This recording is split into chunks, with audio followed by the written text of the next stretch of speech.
வயசுல பெரியவராச்சன் மரியாதை கொடுத்தா என்னமோ ஓவரா பேசிட்டு இருக்க. என்னமோ வார்த்தைக்கு வார்த்தை வெளில போங்கிற. என்ன நினைச்சிட்டு இருக்க? என் தங்கச்சி வெளில போனா பிச்சை எடுப்ப நினைச்சிட்டு இருக்கியா? இந்த அண்ணன் நான் இருக்கேன். காலத்துக்கும் அவளை நல்லபடியா வச்சு காப்பாத்த எனக்கு தெரியும். இந்த வீட்டுல இருந்து அவ கஷ்டப்பட்டு தினம் சண்டை போடுறதை விட காலத்துக்கும் என் கூட இருந்தா அவ சந்தோஷமா இருப்பா. ஐயோ, நீ வா போலாம். செல்வம், அவசரப்படாதப்பா.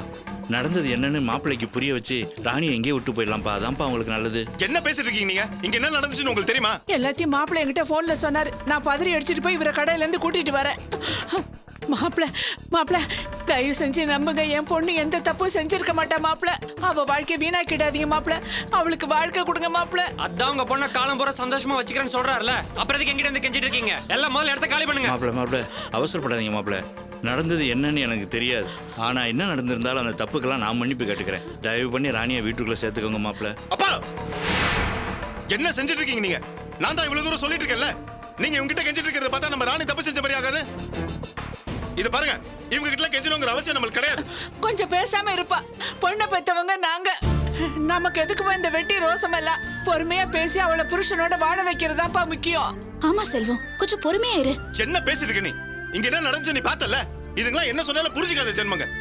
ஆமா, புரிஞ்சுக்காத ஜென்மங்க தான். இத்தனை நாளா உன்னை பத்தியும் உன் தங்கச்சியை பத்தியும் புரிஞ்சுக்காம தான் இருந்தோம். ஆனா இப்பதானே எல்லாம் நல்லா புரியுது. எதுக்கு எடுத்தாலும் எங்க அண்ணனோட வளர்ப்புன்னு அவளும் என் தங்கச்சியை வளர்த்த விதம் நீயும் பேசிட்டே இருந்திய. புருஷன்கிட்ட போய் சொல்லிட்டு அடுத்தவங்க கூட வெளியூர்ல போய் லாட்ஜ்ல தங்குறதும் வளர்ப்பா. அது தப்பு இல்லைன்னு எங்கிட்டே வக்கடத்தை வேற வாங்குற. அம்மா, நீ அவளுக்கு அண்ணனா இல்ல மாமனா? என்னடா சொன்ன? விடு செல்வா. ஐயோ மாப்பிள்ள அவரு. விடு சொன்னா கேளு. மாப்பிள்ள மரியாதை பேசிட்டு இருக்க. என்ன மாப்பிள்ள யாருக்கு பேசிட்டு இருக்க? நீ என்னடா நினைச்சிட்டு இருக்க உன் மனசுல? நீ என்ன பண்றன்னு தெரிஞ்சுதான் பண்ணிட்டு இருக்கியா? எல்லாம் தெரிஞ்சுதான் பண்ணிட்டு இருக்க. வாய் மூடுங்க. டேய், என் வீட்டுக்கு வந்து என் பையன் மேலே கை வைக்கிறியா? ஒழுங்கு மரியாதை வெளியே போயிடு, இல்ல போலீஸ்க்கு போன் பண்ணுவேன். கூப்பிடியா? என்னமோ உனக்கு மட்டும் தான் போலீஸ் தெரியுங்கிற மாதிரி பேசிட்டு இருக்க. நீ போன் பண்ணி போலீஸ் இங்க வரதுக்குள்ள நான் யாருங்கிறது காட்டுமா? ஒரு போன் பண்ண போதும் ஒட்டுமொத்தமா யாரும் இங்க இருக்க மாட்டீங்க. ஜாக்கிரதை. ரொம்ப சந்தோஷம்ப்பா, ரொம்ப சந்தோஷம். இத்தனை நாள் உன் மேல மதிப்பு மரியாதை இருந்துச்சு. இப்போ உன் பேச்சையும் நடத்தையும் பார்க்கும்போது உன் குடும்பத்துல பொண்ணு எடுத்ததே தப்புன்னு தோணுது. இனிமே எங்க வீட்டு பையனும் உன் வீட்டு பொண்ணு ஒன்னா சேர்ந்து வாழ்றது நடக்காத காரியம். மரியாதையா வெளியில போங்க. நீங்க என்ன சொல்றது? சம்மந்திமா, தயவு செஞ்சு அப்படி எல்லாம் பேசாதீங்க. நீங்களும் ஒரு பொண்ணை பெத்தவங்க. இவன் பேசுறதெல்லாம் தப்புதான் சம்மந்தியம்மா. நான் உங்ககிட்ட மன்னிப்பு கேட்டுக்கிறேன். டேய், என்ன இருந்தாலும் நீ மாப்பிள்ளை சட்டையை பிடிச்சது மன்னிக்க முடியாத குத்தண்டா. அவர்கிட்ட மன்னிப்பு கேளு. யாரு? நான் இவங்கிட்ட நடக்காத விஷயம் ஏன் ரேஞ்சுக்கு இவங்கிட்ட நான் மன்னிப்பு கேட்பேனா? இந்த ஜென்மத்துல அது நடக்காது. செல்வம், கொஞ்சம் பொறுமையா இருப்பா. நமக்கு ராணியோட வாழ்க்கை தான்ப்பா முக்கியம். பொண்ணை பெற்ற நாம கொஞ்சம் பொறுமையா தான்ப்பா போகணும். மன்னிப்பு கேட்டுருப்பா. பொண்ணு பெத்தா அதுக்காக காலத்துக்கு இவங்கிட்ட அடிமையா இருக்க முடியுமா? படிச்ச மாதிரியா பேசுறான் இவன்? சாக்கடை மாதிரி பேசினா சட்டையை தான் பிடிக்க முடியும். தங்கச்சி பண்ண தப்பை ஜீர்ணிக்க முடியாம இருக்கு. இதுல நீ வேற இங்க பிரச்சனை பண்ணிட்டு இருக்கியா? சார் கொஞ்சம் பொறுமையா இருங்க சார். எல்லாருமே உணர்ச்சி வசப்பட்டா எப்படி? செல்வம், கொஞ்சம் நிதானமா யோசிச்சு பாரு. உன் தங்கச்சிக்கு அதானே எல்லாம் நடந்து. நிறுத்துங்க. என் அண்ணன் யார்கிட்டயும் மன்னிப்பு கேட்க வேண்டாம். அறிவு கட்டவளே, உனக்கு புத்தி கத்தி கட்டு போச்சா? நீ சும்மாருமா. நான் நல்ல புத்தியோட தான் பேசிட்டு இருக்கேன். எல்லாரும் அண்ணா ஆகாஷோட சட்டையை பிடிச்சத பத்தி பேசுறீங்களே, மறுபடியும் ஆகாஷ் அண்ணனோட சட்டையை பிடிச்சாரே, அது தப்பு கிடையாதா? ஆகாஷ் பேசின வார்த்தை என்ன சாதாரண வார்த்தையா? அதுக்காக அண்ணா அவரோட சட்டையை பிடிச்சதுல என்ன தப்பு? அடி வேணாண்டி. நானும் அப்பனும் இவன் கால வேணாலும் விழறோண்டி. இவனை மாப்பிள்ளை கிட்ட மன்னிப்பு கேட்க சொல்லிடி. புருஷன் தாண்டி முக்கியம். தேவையில்லை. என் அண்ணனுக்காக நான் எவ்வளவு அவமானத்தை வேணாலும் தாங்கிக்குவேன். ஆனா என் அண்ணன் அவமானப்படுறத பார்த்துட்டு என்னால சும்மா இருக்க முடியாது. பைத்தியக்காரி, இவனோட கௌரவத்துக்காக நீ உன் வாழ்க்கையை தொலைச்சுக்க போறியா? பேசாம இருக்கீங்களா? கேட்டீங்கல்ல எவ்வளவு கம்பீரமா பதில் சொன்னான். அதான் என் தங்கச்சி. அவ வாழ்க்கை எப்படி காப்பாத்தணும்னு எனக்கு தெரியும். ஐயோ, போன்னு சொன்னல. நீயே என் வீட்டு வாசல்ல வந்து தேடி என் தங்கச்சி இந்த வீட்டுக்கு அனுப்ப சொல்லி கெஞ்ச வெப்ப. வேணாண்டி. நீ வாமா போலாம். ஐயோ ராணி, நான் சொல்றது கேளுடி. அவன் பின்னாடி போகாதடி. ஏய், சொன்னா கேளு. உன் வாழ்க்கை வீணா போய்டும். சொன்னா கேளுடி ராணி. ராணி, புருஷன் தானே முக்கியம். அம்மா பேச்ச கேளுடி. செல்வம் அவளை விட்டுடுடா. சொன்னா கேளு. அவளை கையில கால விழுந்தாலும் அவளை புருஷனோட சேர்த்து வைக்கணும்டா. அவளை விட்டுடுறா. சொன்னா கேளுடா. செல்வம். ராணி, யோ நீ வந்து சொல்லியா? ராணி அவனை நம்பி போகாதடி. வாயா, வந்து சொல்லியா? உன் பொண்ணை கூட்டிட்டு போக வேண்டாம்னு சொல்லியா? ராணி, நான் சொல்றத கேளுடி. ராணி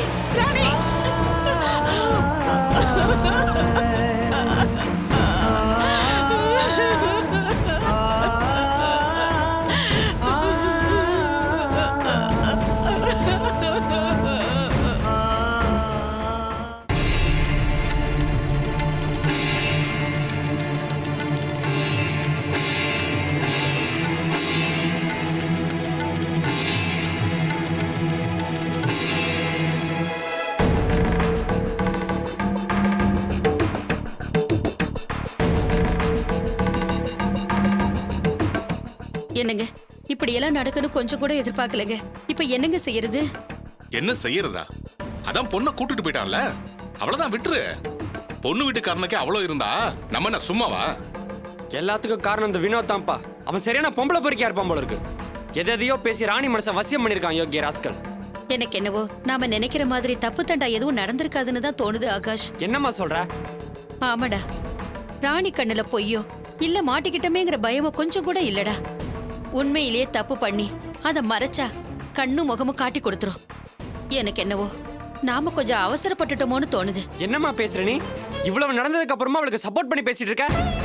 அதானே, இந்த பூனையும் பால் குடிக்குமாங்கிற மாதிரி ஊமையா இருந்துட்டு நம்ம எல்லார்கிட்டயும் பொய் சொல்லி அந்த வினோத் கூட வெளியூருக்கு போய் லாட்ஜ்ல ரூம் போட்டு தங்கியிருக்கா. நம்ம சரோஜா மட்டும் இந்த தகவலை சொல்லாம இருந்திருந்தா இந்த உண்மையை நமக்கு தெரிஞ்சிருக்காது. இப்பவும் நாம கேட்டதுனால தானே உண்மையை ஒத்துக்கிட்டா.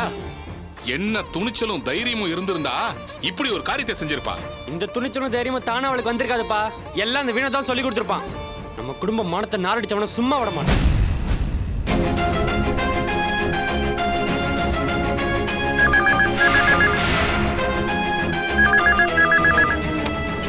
ஹலோ, அடுத்தவன் பொண்டாட்டிய மைக்கி ஊர் மேறதுக்காக உன் பையனை பெத்து வளர்த்து விட்டுருக்கியா? ஹலோ, யார் நீங்க? என்ன பேசுறீங்க? நடந்த உண்மையதான் பேசுறேன். அடுத்தவன் குடும்பத்தை கெடுக்கிறதுக்குனே உன் பையனை பெத்து வளர்த்து விட்டுருக்கியா? இத பாருங்க, நீங்க ஏதோ தப்பான நம்பரை போட்டு தப்பான ஆளுகிட்ட பேசிக்கிட்டு இருக்கீங்கன்னு நினைக்கிறேன். முதல்ல நம்பரை சரி பாருங்க. நான் சரியான நம்பருக்கு தான் ஃபோன் பண்ணிருக்கேன். உன் பையன் வினோத் தான் தப்பான ஆளு. அவனால என் குடும்பம் மானம் போச்சுன்ற ஆத்திரத்துல தான் பேசிட்டு இருக்கேன். என்னது? என் பையனால உங்க குடும்பம் மானம் போச்சா? யார் நீங்க? என்ன பேசிக்கிட்டு இருக்கீங்க? யாருங்க போன்ல வினாத்தால மானம் போச்சு அது? ஆமா, யார் நீங்க? உங்க பேர் என்ன? நான் ஆகாஷ், உங்க மூத்த மாப்பிள்ள செல்வத்தோட தங்கச்சி புருஷன். அது சரிங்க. வினோத் மேல நீங்க ஏன் இவ்வளவு கோவமா இருக்கீங்க? என்ன நடந்துச்சு? அந்த அசிங்கத்தை என் வாயில வேற சொல்லுமா? சொல்றேன். உன் பையனோட லட்சணம் என்னன்னு தெரிஞ்சுக்கோ.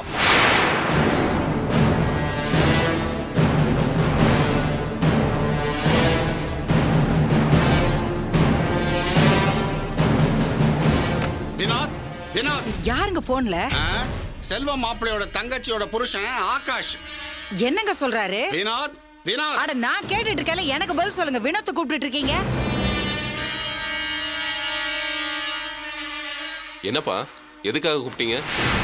என்கிட்ட எதுக்காகடா பொய் சொன்ன? நான் என்ன போய் சொன்னேன்? நீ உங்க எம்டி மத்த ஸ்டாஃபோட சிதம்பரம் போனேன்னு சொன்னது பொய் தானே?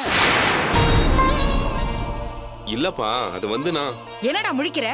எதுக்குடா எங்க கிட்ட போய் சொன்ன? சிதம்பரம் போகாம வேற எங்க போன? சொல்லுடா, எங்க போன? கேட்டுட்டு இருக்கோம்ல, வேற எங்க போன? அப்ப நீ எங்க கிட்ட போய் சொல்லிட்டு வேற எங்க போயிட்டு வந்திருக்க, அப்படிதானே? வாயை திறந்து பதில் சொல்லேன்டா. இவ்வளவு நேரம் கேக்குறேன்ல. சிதம்பரம் தான் போயிருக்கான். ஆனா யார் கூட போயிருக்கான் தெரியுமா? நம்ம செல்வ மாப்பிள்ள தங்கச்சி ராணி இல்ல, அவ கூட போயிருக்கான். சிதம்பரத்துல ஒரு லாட்ஜ்ல 2 பேரும் ஒரு நாள் ராத்திரி தங்கிட்டு வந்திருக்காங்க. ஏண்டா உங்க அப்பா சொல்றதெல்லாம் உண்மையா? உண்மைதாமா. ஆனா ஏண்டா ஏன் உன் புத்தி இப்படி போகுது? இவன் நம்ம கிட்ட சொன்ன அதே பொய்ய ராணியும் அவங்க வீட்டுல சொல்லிட்டு போயிருக்கா. இவங்க 2 பேரும் சிதம்பரம் லாட்ஜ்ல இருந்து வெளியில வரத ஆகாஷோட அக்கா சரோஜா பார்த்துட்டு ஆகாஷுக்கு போன் பண்ணிருக்கா. அவன் எனக்கு போன் பண்ணி, ஏயா உங்களுக்கு எல்லாம் மான ரோஷமே கிடையாதா? ஊராம் பொண்டாட்டிய கூட்டிட்டு போறதுக்கு தான் இப்படி உன் பிள்ளைய வளர்த்து வச்சிருக்கியான்னு என் காது கூசுற அளவுக்கு என்ன திட்டி தீத்துட்டான். ஏண்டா படிச்சவன் பண்ற காரியமாடாது? பதில் சொல்றா. அப்பா, நீங்களும் சரி ஆகாஷும் சரி எங்க 2 பேரையும் தப்பாவே நினைச்சிட்டு இருக்கீங்க. ஆபீஸ் விஷயமா தான் சிதம்பரம் போனோம். ஃபேக்டரி இன்ஸ்பெக்ஷன் முடிஞ்சு ஊருக்கு திரும்பும் போது அந்த ஊர்ல ஏதோ கலவரமா, பஸ் கார் எதுவுமே ஓடல. வேற வழி இல்லாம தான் லாட்ஜ்ல ரூம் எடுத்து தங்க வேண்டியதா போச்சு. அப்புறம் ஏன்டா போய் சொல்லிட்டு போன? ராணியோட தான் சிதம்பரம் போறேன்னு உண்மையை சொல்லிட்டு போயிருக்கலாம்ல. ஆமா, அது வந்து நிறுத்துறா. உன்னை நான் எவ்வளவு உயர்வா நினைச்சுக்கிட்டு இருந்தேன். நீ கோவக்காரன், ஆனா நீ எந்த தப்பான வழிக்கும் போக மாட்டேன்னு நம்பிக்கிட்டு இருந்தேன். ஜெயந்தியோட சண்டை போட்டுக்கிட்டு குடும்பம் நடத்தாதனால இப்படி வழிமாறி போயிட்டியா? நான் வழி மாதிரி போலப்பா. ஆகாஷ் ஏற்கனவே நானும் ராணியும் ஒரே பிரான்ச்ல ஒர்க் பண்றதுனால எங்க 2 பேர் மேலேயும் சந்தேகம். நான் தான் எம்டி கிட்ட பேசி ராணியை வேற ஒரு பிரான்ச்சுக்கு ட்ரான்ஸ்ஃபர் பண்ண சொன்னேன். ஆனா சிச்சுவேஷன் 2 பேரும் ஒரே பிரான்ச்ல ஒர்க் பண்ண வேண்டியதா போச்சு. இந்த விஷயம் ஆகாஷுக்கு தெரியாதுப்பா. இந்த நேரத்துல எம்டி எங்க 2 பேரையும் கூப்பிட்டு ஆபீஸ் இன்ஸ்பெக்ஷனுக்காக சிதம்பரம் போங்கன்னு சொன்னாரு. இந்த உண்மையை நான் உங்ககிட்ட சொன்னேன்னு வைங்க, இது எப்படியாவது ராணி குடும்பத்துக்கு போகும், அவளுடைய வாழ்க்கையில பிரச்சனையாகும். அதனால தான் நாங்க 2 பேரும் போய் சொல்லிட்டு சிதம்பரம் போனோம். இதுல வேற எந்த தப்பான நோக்கமும் இல்லப்பா. பெருசுங்க ரெண்டும் அவரை தப்பா நினைச்சு பேசிட்டு இருக்குதுங்க. இப்ப நான் உள்ள பூந்து அவருக்கு சப்போர்ட் பண்ற மாதிரி பேசினா கண்டிப்பா என் மேல ஒரு சாஃப்ட் கார்னர் வரும்.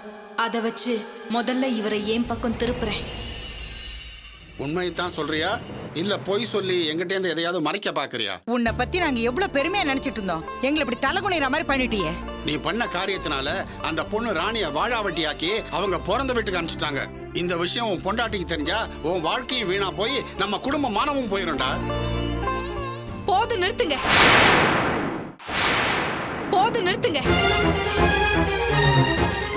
இவ்ளோ நேரம் நீங்க பேசுறதெல்லாம் நான் வெளியே நின்னு கேட்டுட்டு தான் இருந்தேன். அவர் தான் அங்க என்ன நடந்ததுன்னு சொல்றாருல்ல, அதுக்கப்புறமா அவர் மேல நம்பிக்கை இல்லாம பேசிட்டே இருந்தேன். எப்படி பெத்த புள்ள மேல நீங்க நம்பிக்கை வைக்கலன்னா அப்புறம் வெளியில இருக்கவங்க எப்படி வைப்பாங்க?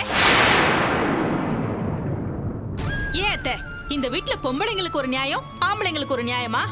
இந்த வீட்டு பொம்பளைங்களுக்கு வாழ்க்கையில ஒவ்வொரு வாட்டியும் பிரச்சனை வரும்போது அவங்க ஏன் வயித்துல பிறந்த பொண்ணுங்க, அவங்க எந்த தப்பும் பண்ண மாட்டாங்கன்னு உறுதியோடையும் நம்பிக்கையோடயும் இருந்தீங்கல்ல, அதே உறுதியும் நம்பிக்கையும் ஏன் உங்க புள்ள மேல உங்களுக்கு இல்ல? அப்ப இவரு உங்க வயித்துல பிறக்கலையா? அத்தையை விடுங்க மாமா, அவங்க எல்லாத்துலயுமே அவசரப்படுவாங்க. ஆனா நீங்க எல்லா விஷயத்திலயுமே நிதானமா யோசிச்சு ஒரு நல்ல முடிவு எடுப்பீங்க. உங்களுக்கு கூட அவர் மேல சந்தேகம் வந்துருச்சு, நீங்களே அவர் மேல நம்பிக்கை இல்லாம இருந்தா எப்படி மாமா? என் புருஷன் என் கூட சண்டை போட்டு என்ன ஒதுக்கி வச்சிருக்காரு தான், அதுக்காக நான் அவர் மேல சந்தேகப்பட மாட்டேன். என் புருஷனை பத்தி எனக்கு நல்லா தெரியும். அவர் மேல எனக்கு அசைக்க முடியாத நம்பிக்கை இருக்கு. ஏன்னா அவர் என்ன காதலிச்சு கல்யாணம் பண்ணிக்கிட்டவர். என்ன தவிர வேற எந்த பொண்ணையும் அவர் மனசால கூட நினைச்சு பார்க்க மாட்டாரு. அந்த ராணி மேலயும் எனக்கு நம்பிக்கை இருக்கு. ஏன்னா அவ செல்வத்தோட வளர்ப்பு, தப்பு பண்ண மாட்டா. உங்க மகனை திட்டத்துக்கு உங்களுக்கு எல்லா உரிமையும் இருக்கு. ஆனா என் புருஷனை சந்தேகப்படுறத பாத்துக்கிட்டு என்னால பொறுத்துக்கிட்டு இருக்க முடியாது. நீங்க வாங்க.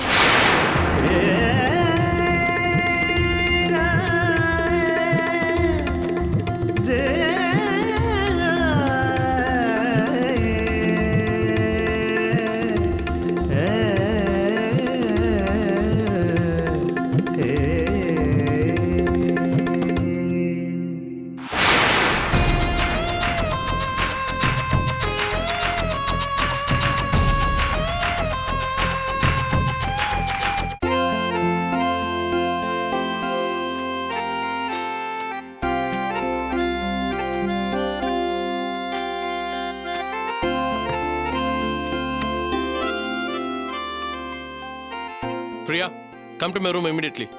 Yeah.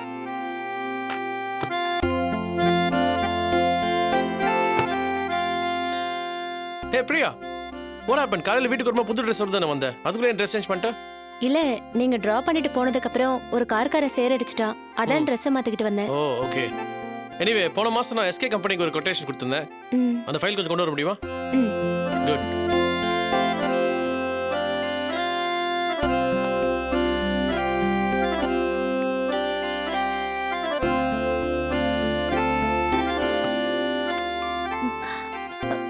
ஃபைல் என்ன காணோம்? பிரசாத் மேடம், மேனேஜர் ரூமுக்கு போய் எஸ்கே ஃபைல் இருக்கும் எடுத்துட்டு வாங்க. மேடம் மேனேஜர் வெளில போயிருக்காரு. அவர் இல்லாதப்போ ரூம்குள்ள போக கூடாது, ஃபைல் எதுவும் எடுக்க கூடாதுன்னு உத்தரவு போட்டிருக்காரு மேடம். என்னங்க இது? எம்டி அந்த ஃபைல் வேணும்னு கேக்குறாரு. அவர் வர்ற வரைக்கும் எம்டி வெயிட் பண்ண முடியுமா? போய் எடுத்துட்டு வாங்க. மேடம் பயமா இருக்கு மேடம், வேலை போயிடு மேடம். நானே போய் எடுத்துக்கிறேன்.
மேனேஜர் அக்கவுண்ட்ல இவ்வளவு பணம் எப்படி வந்தது? ஹலோ மேடம் மேனேஜர் லோடு ஏத்துற இடத்துல இருக்காரு மேடம். சரி, நான் பாத்துக்கிறேன்.